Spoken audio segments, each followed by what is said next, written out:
Assalamu alaikum. Waalaikum assalam.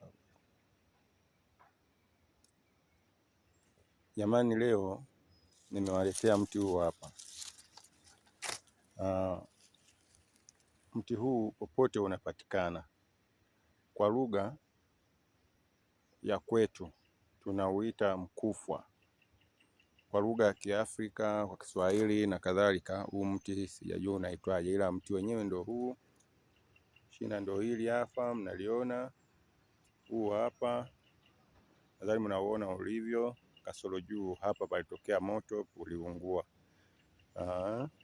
Sasa huu mti kazi yake kubwa, unaondosha sana magonjwa ya tambazi. Unabangua haya magome kama mnavyoona hivi, walibangua hivi. Unabangua hili gome, ukishalibangua hili gome, unaweza ukachukua na mzizi wake, ukatwanga, ukapata unga wake kwa unatumia kwenye uji. Au ukachukua huu mti gome lake hii ukatumia kwa sababu ya kutumia kwa kuchemsha na kunywa ile maji mara 2 asubuhi na jioni.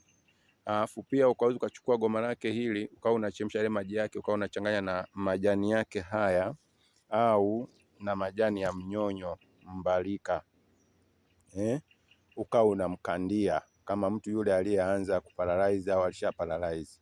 Kwa hiyo mti huu ni dawa kubwa kwa watu wote, kwa magonjwa mengi, lakini ni mti mkubwa, unafanya vizuri kwenye swala la tambazi na magonjwa ya stroke kwenye mwili, kama vile tambazi nimesema, kama vile ganzi ya miguu, ganzi ya mikono, ganzi ya mifupa ya mgongo na kadhalika.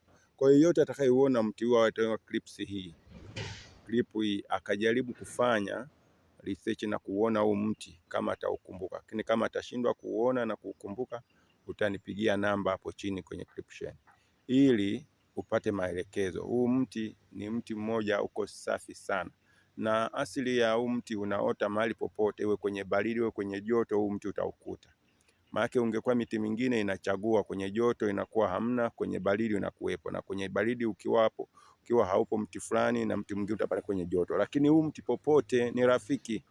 Kwa hiyo nawaombeni ndugu wasikilizaji, ndugu watakaoona clips wakawasambazie na wengine ili wapate kujiokoa, kwa sababu magonjwa ni kama msiba, kwamba ukisikia kwa mwenzio na wewe nenda, maana kesho na wewe utalia la kwako. Kwa hiyo nimeamua kutoa kama sadaka kwenu nyinyi ambao mtakayesikiliza clip hii. Asanteni.